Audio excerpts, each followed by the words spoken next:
Assalamualaikum warahmatullahi wabarakatuh. Salam sejahtera buat sahabat Manaqib. Kali ini sedikit kita belajar mengenal ilmu tarekat.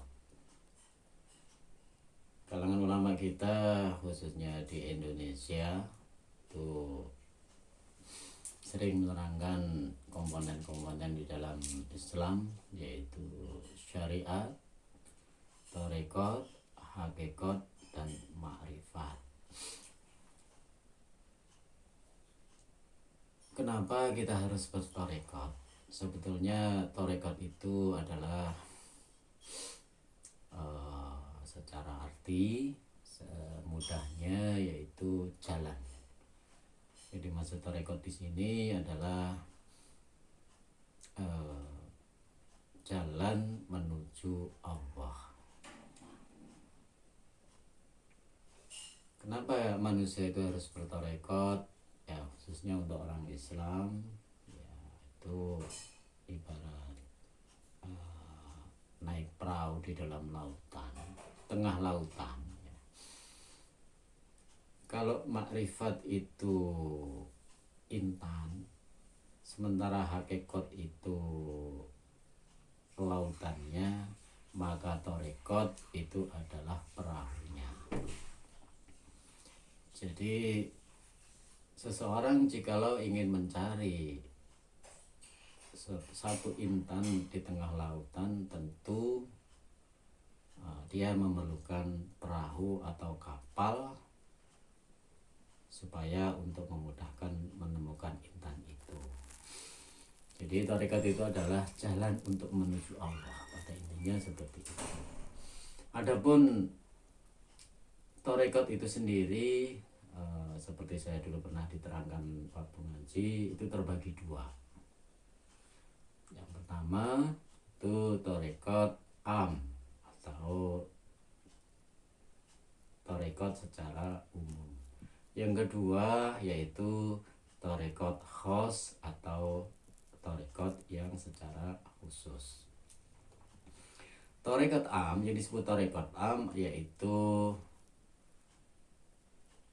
ketika seseorang sudah bersyahadat, mengucapkan dua kalimat syahadat, asyhadu an la ilaha illallah wa asyhadu anna muhammadur rasulullah, dia akan menjadi muslim, dan di situ dia sudah termasuk dalam satu golongan yaitu tarekat am, karena sama-sama menuju jalannya Allah.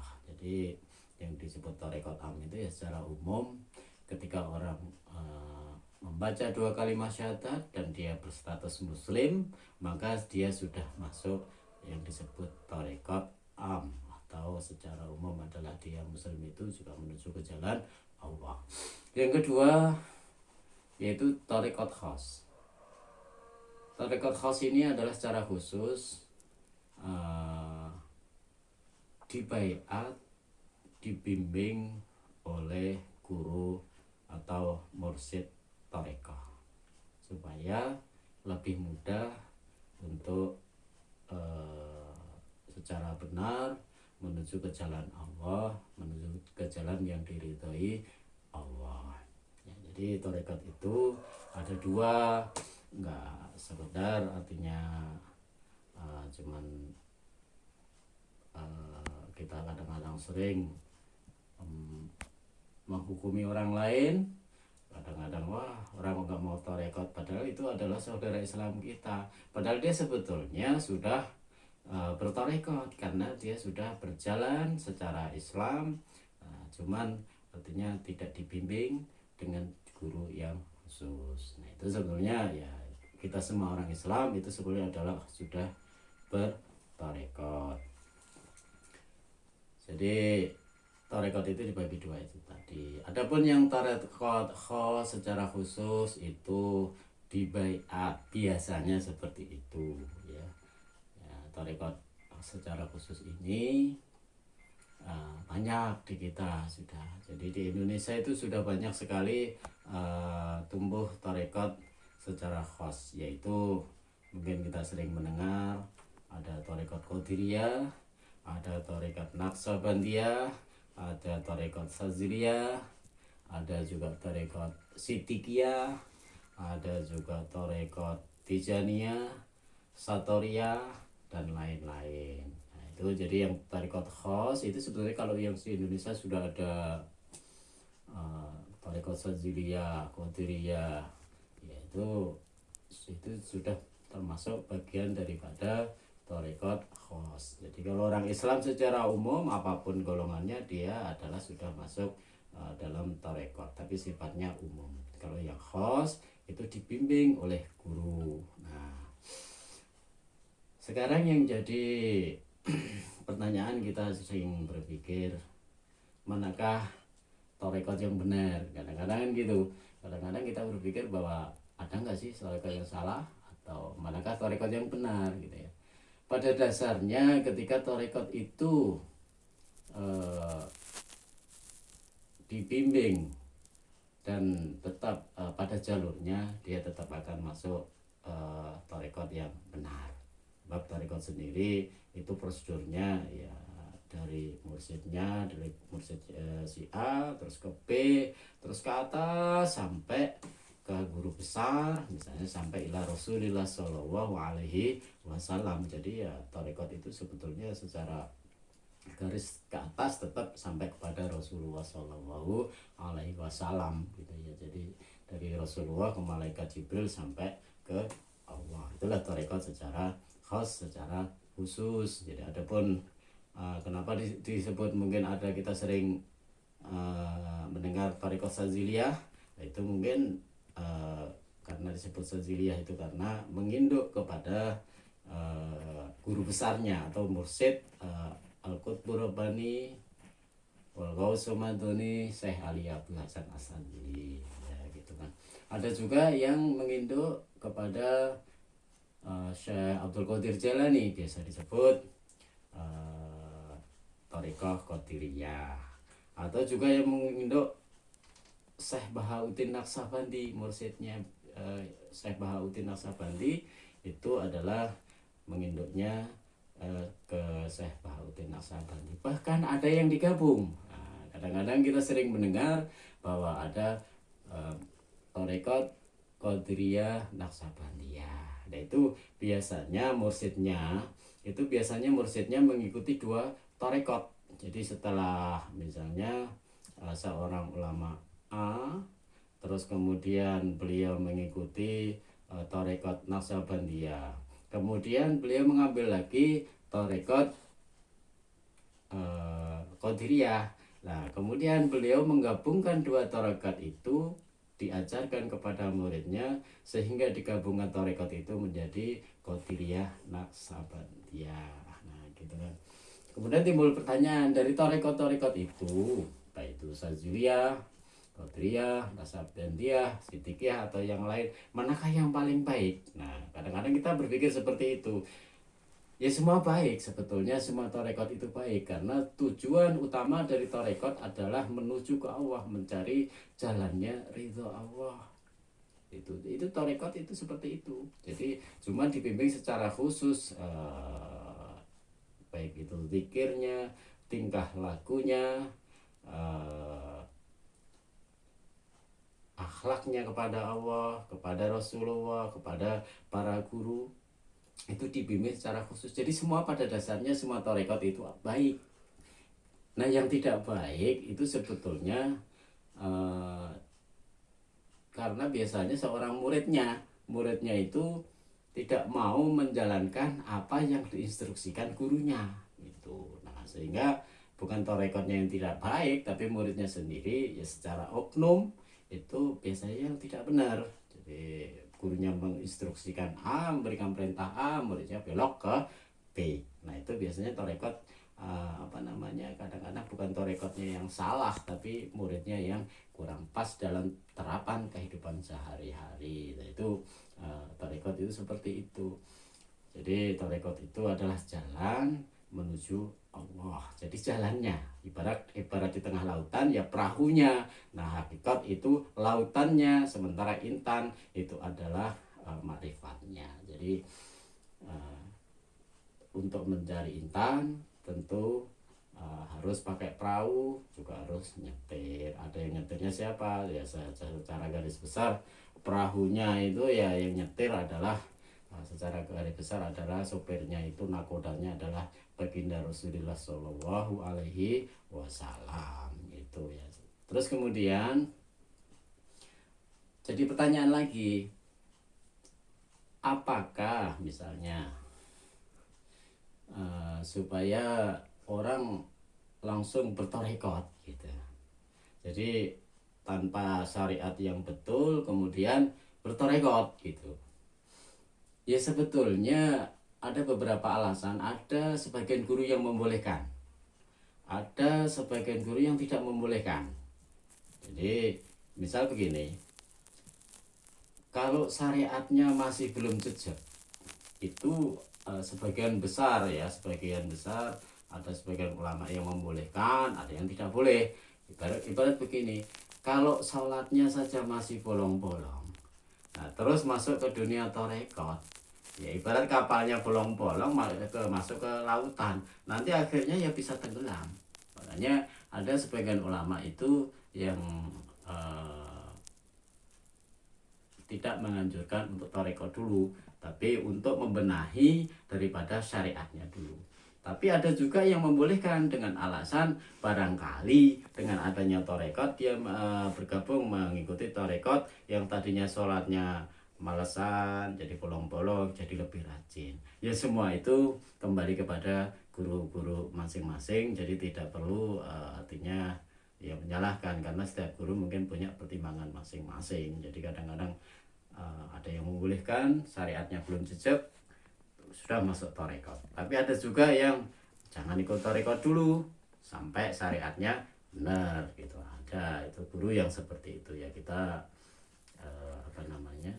ya kita hormati jalan pikirannya masing-masing daripada ulama-ulama torekot. Terus alangkah baiknya itu seperti apa supaya kita di dalam bertarekat supaya kita bisa memasuki hakikat sampai ke tingkat makrifat. Ya tentu jalannya harus tahu dulu ilmunya. Semuanya tanpa ilmu juga nggak pas.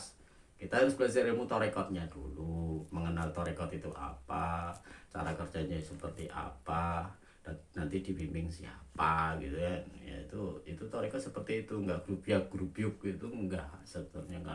Kalau saya dulu pernah ditanya sama guru, nah kamu nggak ikut torekot? Ya saya bilang ya saya belum ikut torekot kemana saja saat ini, karena satu saya belum tahu ilmunya. Itu saya jawab seperti itu saja, dan beliau membenarkan ya memang sebaiknya itu kalau seseorang belum paham ilmu di dalam ilmu torekot, ya sebaiknya paling tidak kenali dulu, pelajari dulu seperti apa ilmu torekot itu. Jangan asal langsung mau ikut torekot itu kalau secara alur yang benar gitu kan.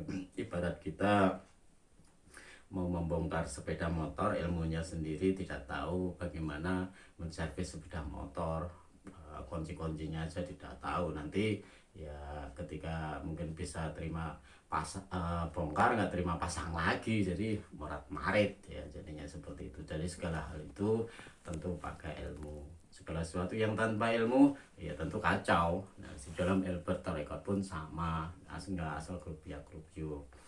Terus kemudian lagi kadang-kadang mungkin di lingkungan kita, masyarakat kita sering terjadi saling menjelekkan ya, wah torekot itu nggak benar, torekot A nggak benar, torekot B nggak benar. Saya kira dia tidak perlu seperti itu. Jadi setiap artinya murid torekot, setiap orang yang bertorekot itu sendiri yang memasuki torekot punya keyakinan masing-masing.